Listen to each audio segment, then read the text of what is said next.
बिस्मिल्लाहिर्रहमानिर्रहीम।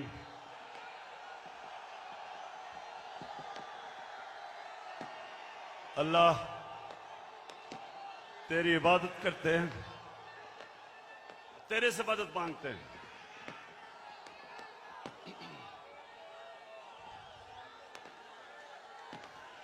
बहुत शुक्रिया, बहुत शुक्रिया, बहुत शुक्रिया। लाहौर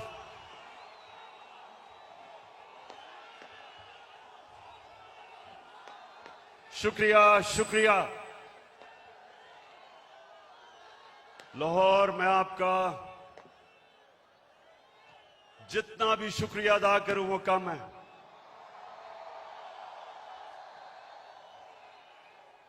मुझे पता था कि आप मुझे मायूस नहीं करेंगे।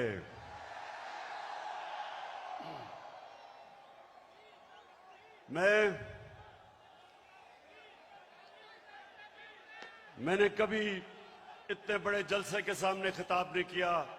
आप सबका शुक्रिया। माशाअल्लाह, अल्लाह का भी शुक्र अदा करता हूं कि उसने आपके दिल में वो शऊर डाला, आपको जगाया। ये अल्लाह का करम है।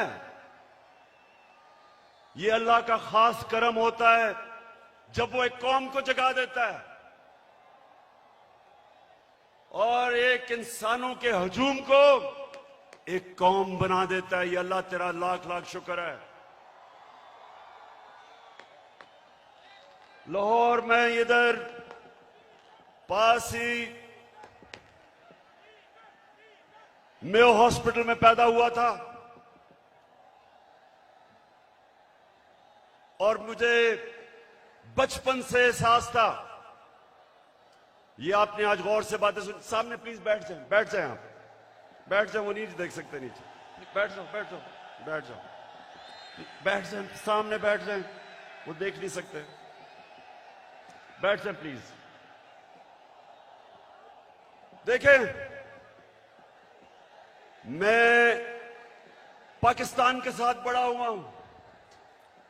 मैं बार बार लोगों को बताता हूं कि मेरे मां बाप एक गुलाम हिंदुस्तान में पैदा हुए थे और उन्होंने पाकिस्तान की तहरीक में शिरकत की थी। और बचपन से उन्होंने मुझे एक चीज बताई कि तुम खुशकिस्मत हो कि एक आजाद मुल्क में पैदा हुए हो।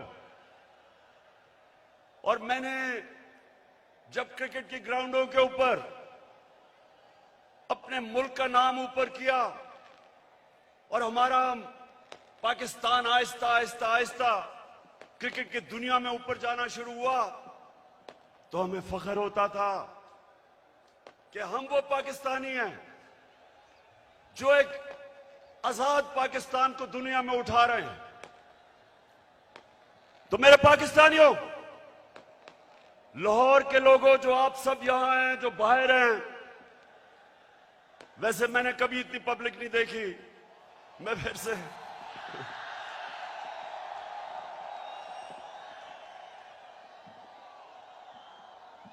आप जितने भी लोग आज मेरी बात सुन रहे हैं, बड़े गौर से आज मेरी, क्योंकि मैंने आज आपको लाएमल देना है कि हमने ये ना गुलामी कबूल करनी है, ना ये इंपोर्टेड हुकूमत कबूल करनी है।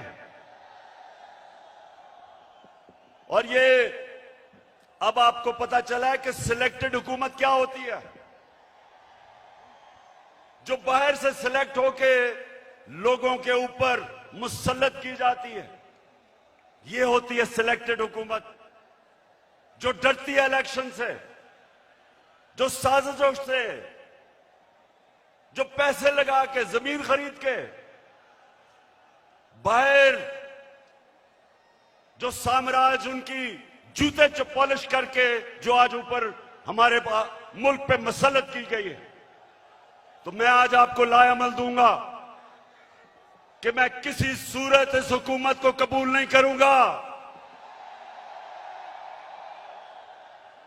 मैं इन गुलामों को और पाकिस्तान के करप्ट तरीन लोगों को मैं कभी कबूल नहीं करूंगा। और मैं अभी आपको लाएमल देता हूं, लेकिन उससे पहले यह साजिश क्यों हुई? मेरे लाहौर के लोगों, जरा थोड़ा सा सब्र से सुने, यह साजिश हुई क्यों। मैं जब से वजीर आजम बना, मेरी सबसे बड़ी कोशिश यह थी कि हमारी आजाद फॉरेन पॉलिसी बने। आजाद फॉरेन पॉलिसी का मतलब यह कि हम जो भी फैसले करें अपने लोगों के मफादात के लिए करें। मैं अपने लोगों को किसी बैरूनी मुल्क की उनके मफादात के लिए कुर्बान ना करूं। मेरे फैसले मेरी कौम के लिए हों। ये वो लोग जो आदी हुए थे पाकिस्तानियों को हुक्म देते थे, धमकियां देते थे, एक ही टेलीफोन पे सारी बातें मनवा लेते थे, उनको ये चीज पसंद नहीं आई।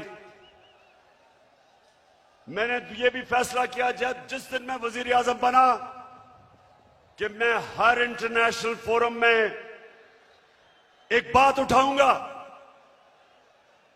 कि जो इस्लामोफोबिया और हमारे नबी सल्लल्लाहु अलैहि वसल्लम की शान में गुस्ताखी करते थे, मैंने फैसला किया था कि यूनाइटेड नेशंस में उठाऊंगा, ओआईसी में उठाऊंगा, हर फोरम पे उठाऊंगा, क्योंकि हमारे मुसलमानों को 1.5 अरब मुसलमानों को यह तकलीफ देते थे, वो भी पसंद नहीं आई,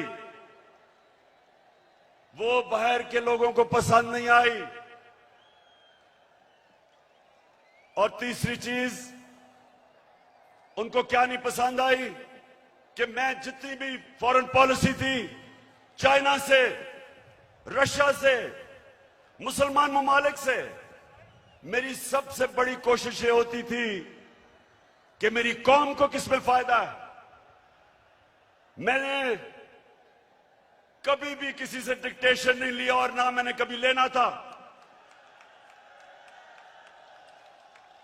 हुक्म किया कि रूस क्यों चले गए, हुक्म आया बाहर से कि आप रूस क्यों गए। मैं रूस इसलिए गया, एक पाकिस्तान में गैस खत्म हो रही है, हमने उसे गैस का कॉन्ट्रैक्ट करना था, लेकिन 2 और चीजें, रूस हमें तेल 30% कम कीमत पे दे रहा था।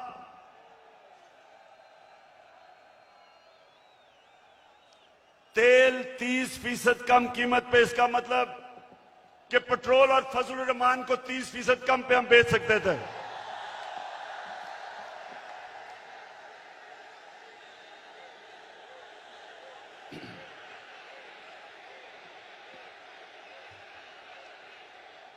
उसके अलावा हमें 20 लाख टन गंदम इंपोर्ट करनी थी रूस से, वो भी हमें 30% कम कीमत पे दे रहे थे।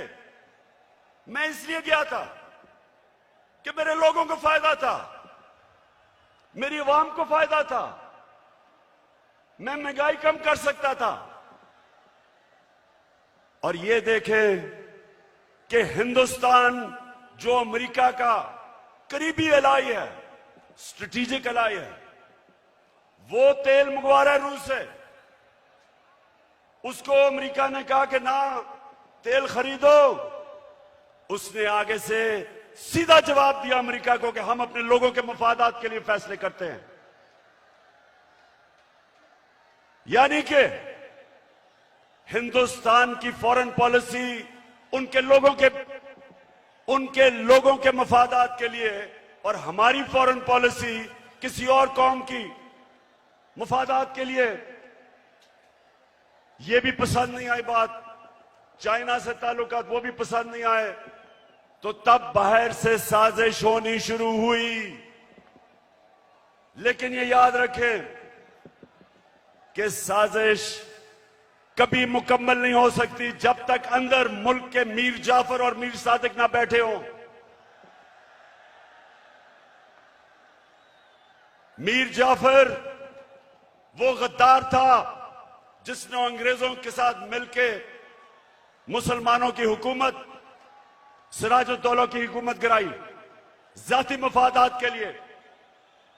और मीर सादिक वो था निजाम हैदराबाद के साथ मिलके, अंग्रेजों के साथ मिलके टीपू सुल्तान को इन्होंने हरवाया।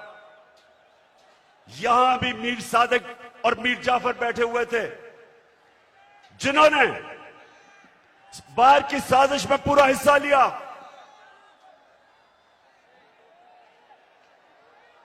क्या हुआ?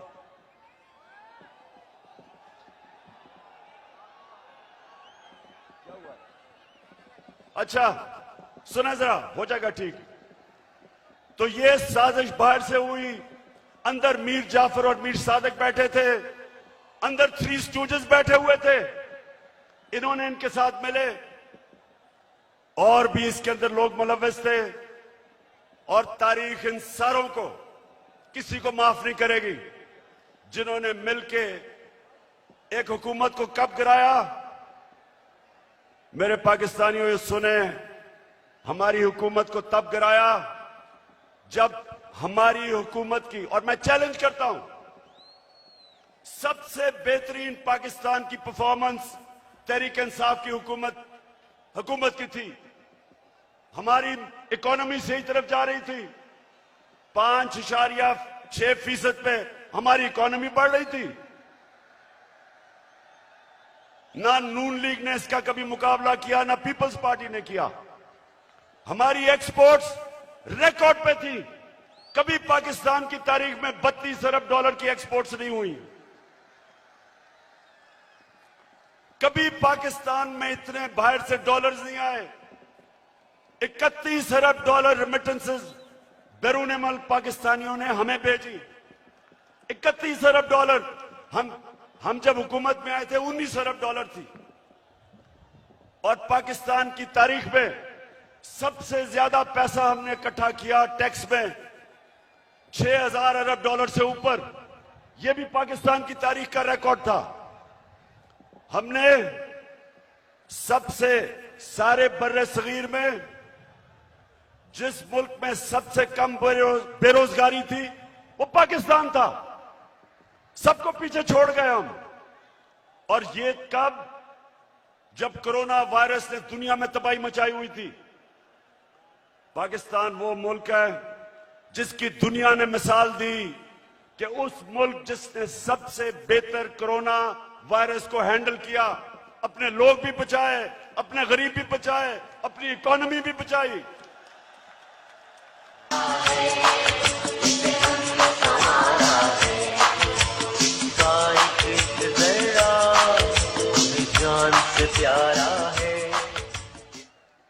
और अपने किसानों को, लाहौर के लोगों सुनो, हमने अपने किसानों को कैसे फायदा पहुंचाया।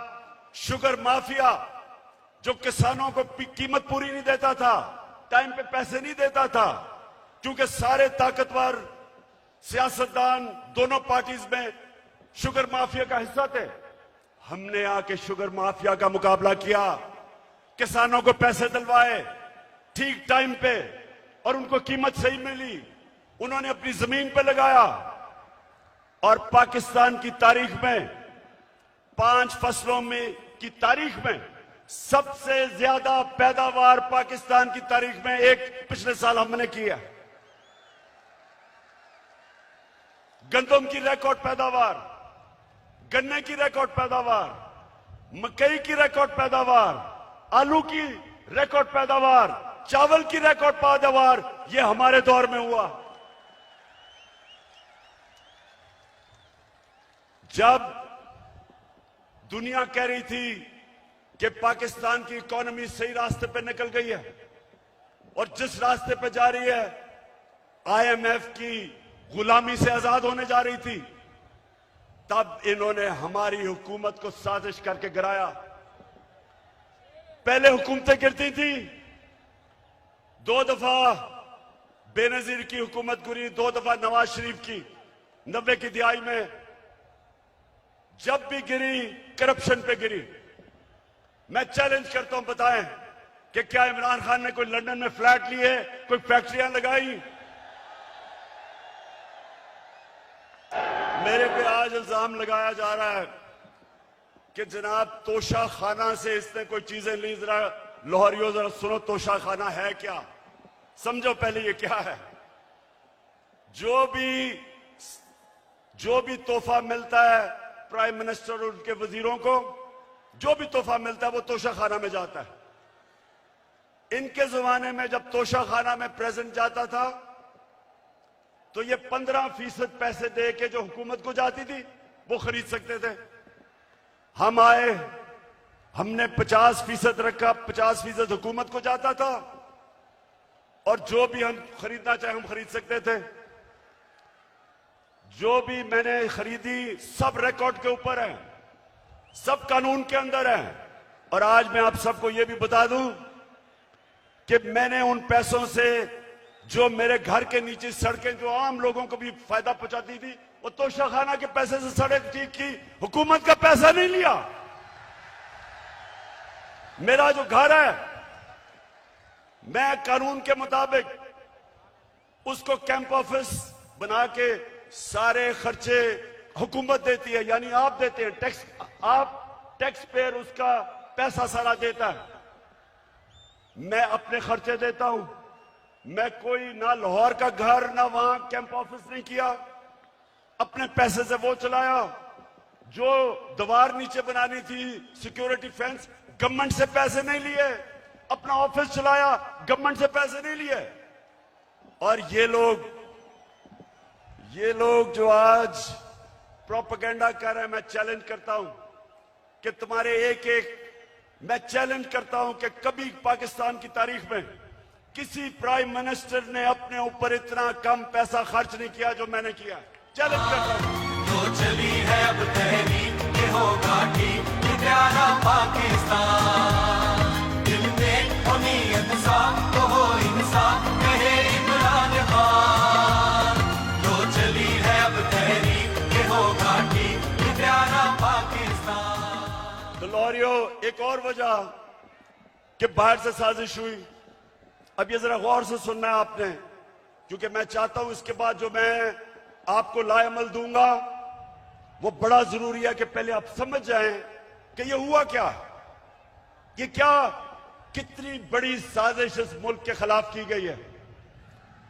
एक और हमारे साम्राज्य जो बाहर बैठे हुए हैं, एक और मसला क्या था कि मैं पहले दिन से, जिस दिन जनरल मुशर्रफ घुटने टेक गया, एक टेलीफोन कॉल की अमेरिका से और उनकी जंग में लेके गया, मैं पहले दिन से इसके खिलाफ था।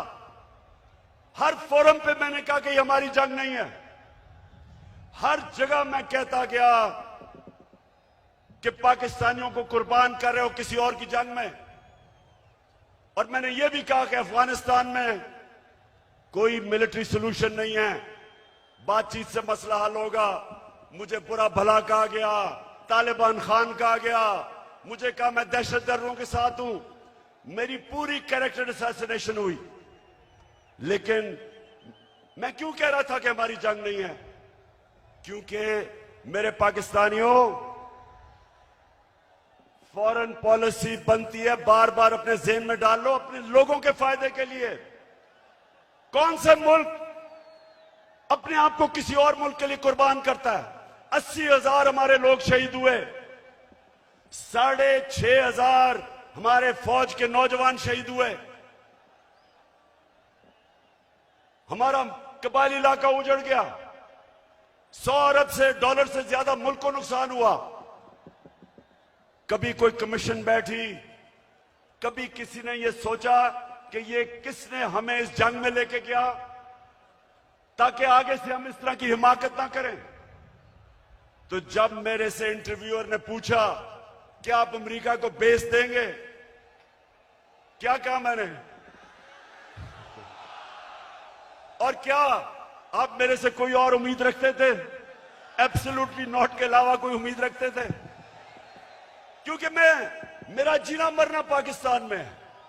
ये मेरा मुल्क है, ये मेरे लोग हैं, मैं क्यों अमेरिका के लिए अपने लोगों को कुर्बान करूं?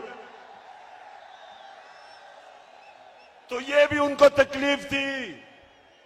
उनको चाहिए थे चेरी ब्लॉसम बूट पॉलिश करने वाले, जो कहता कि बेगर्स आर नॉट चूजर्स, यानी कि क्योंकि हम मकरूज हैं, हम गुलाम हैं, हम आपके जूते पॉलिश करेंगे। पाकिस्तानियों, ये याद रखो, मैं बार बार आपको एक चीज कहता हूं, कभी कभी किसी जमात को वोट ना दो जिनके लीडर्स के पैसे जायदादें मुल्क से बाहर पड़ी हैं, कभी उनको वोट ना दो। ठीक करेगा सब कप्तान, नया बनेगा पाकिस्तान, नया बनेगा पाकिस्तान, नया बनेगा पाकिस्तान। डट के खड़ा है अब इमरान, नया बनेगा पाकिस्तान। डट के खड़ा है अब इमरान, ठीक करेगा सब कप्तान। क्योंकि जिधर इनके पैसे बाहर पड़े हैं, इनकी जायदादें बाहर पड़ी हैं, इनकी प्रॉपर्टीज बाहर हैं, इनके ऑफशोर अकाउंट्स बाहर हैं, ये याद रखें, ये कभी साम्राज्य का प्रेशर बर्दाश्त नहीं कर सकते। ये वो करेंगे जो उनको हुक्म मिलेगा। उनको इस तरह के करप्ट गुलाम पसंद इसलिए हैं कि ये हमेशा उनके सामने झुके रहेंगे। 400 ड्रोन अटैक हुए पाकिस्तान में। पाकिस्तानियों, 400 ड्रोन अटैक हुए यहां। कोई दुनिया में मिसाल ही नहीं कि जिस मुल्क के लिए आप जंग लड़ रहे हैं वो आपके ऊपर ही बमबारी कर रहा है। इसकी कोई मिसाल नहीं मिलती। 400 ड्रोन अटैक हुए पाकिस्तान में। एक दफा कभी नवाज शरीफ के मुंह से एक दफा निकला कि ये आप बड़ा गलत कर रहे हैं, ये सारे ह्यूमैनिटेरियन लॉज के खिलाफ है, ये कानून के खिलाफ है कि जज, जूरी, एग्जीक्यूशनर 4000 मील दूर बैठ के एक बटन दबाता है और लोग मर जाते हैं, नीचे बम फट जाते हैं। ये 400 ड्रोन अटैक्स हुए पाकिस्तान में। एक लफ्ज इनके मुंह से नहीं निकला।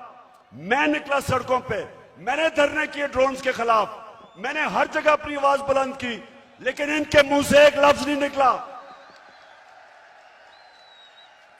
क्योंकि ये अपने पैसे के गुलाम हैं और पैसे बाहर पड़े हुए हैं इनके।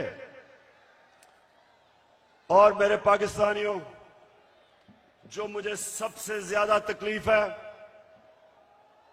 आप में अभी हौसला है ना, मैंने आपसे बड़ी जरूरी बातें करनी है।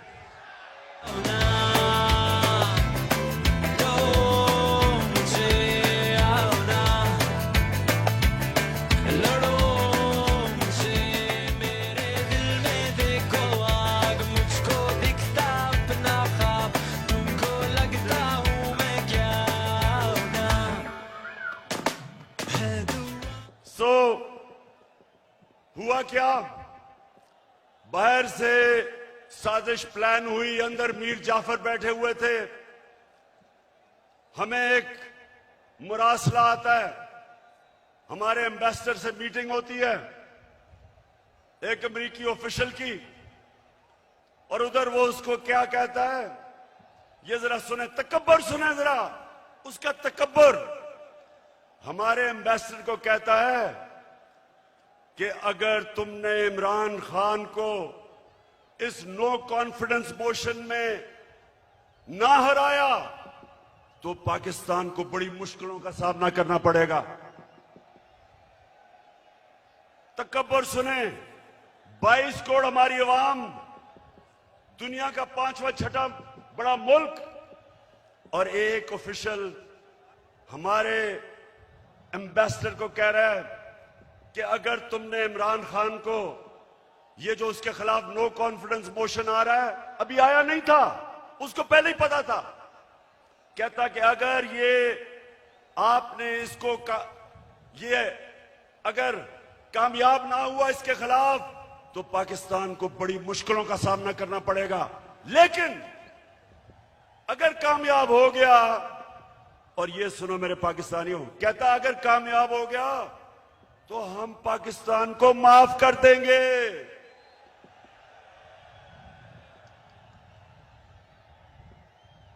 हमने क्या जुर्म किया कि वो हमें माफ कर देगा? कि क्या ये जुर्रत की कि हम रूस चले गए अपने मुल्क की खातिर, या ये कहा कि हम आपको बेच नहीं देंगे? तो मेरे लाहौर के लोगों, ये याद रखो कि उनको ये किधर से गलत आदतें पड़ी। हिंदुस्तान को क्यों नहीं ये कहते? इनकी जुर्रत है हिंदुस्तान के प्राइम मिनिस्टर को वहां, अच्छा प्राइम मिनिस्टर मैं हूं, ये सुना जरा, चीफ एग्जीक्यूटिव पाकिस्तान का मैं हूं, और मैसेज किसको दे रहे हैं? किसको कह रहे हैं किसको हटा दो? बताएं किसको कह रहे हैं? प्राइम मिनिस्टर तो मैं था। तो मेरे पाकिस्तानियों जरा गौर से सुने, ये साजिश फिर क्या होता है? एकदम अगले दिन अदम एतमाद की वो आती है तहरीक, वो आप टेबल करते हैं असेंबली में, और हमारे जनाब 20 लोगों को वहां सिंध हाउस में जाना शुरू हो जाते हैं, उनकी बोली लग जाती है, 20-20 करोड़ में उनके जमीर बिकने शुरू हो जाते हैं।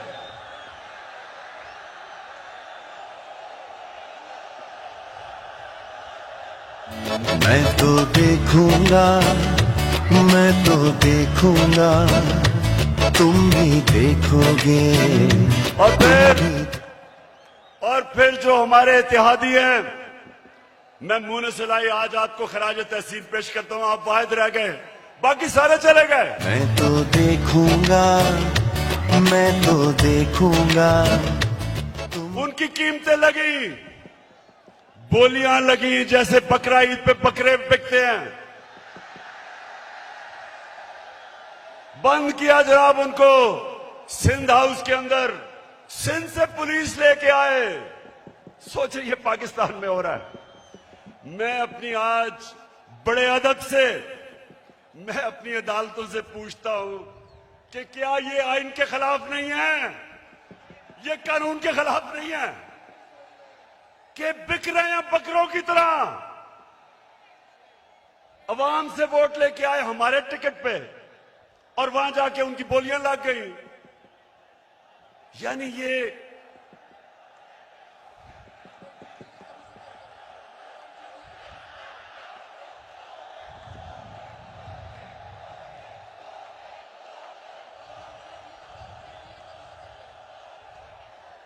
वैसे देखो मेरे पाकिस्तानियों, एक आप सब ने वादा करना है, वोट हमें दे या ना दे, मैं आप सारे पाकिस्तानियों से बात कर रहा हूं, लेकिन खुदा के वास्ते कभी इन लोटों को सारी जिंदगी वोट नहीं देना आपने।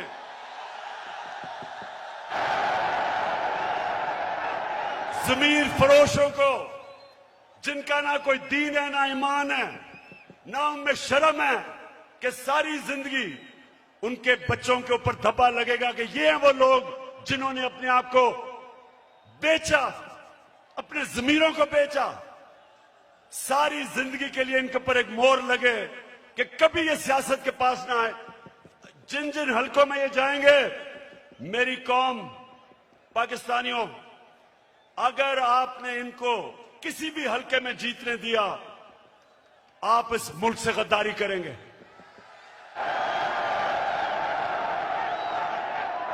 और फिर जो होता है वो तारीख का हिस्सा है। अदालतें भी 12 बजे खुल जाती हैं।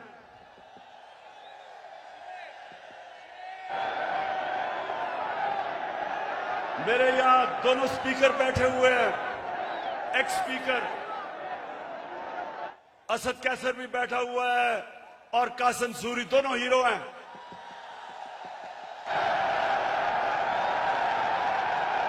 हम सारा वक्त, हमारे आइन में ट्राइकोटमी ऑफ पावर की बात थी।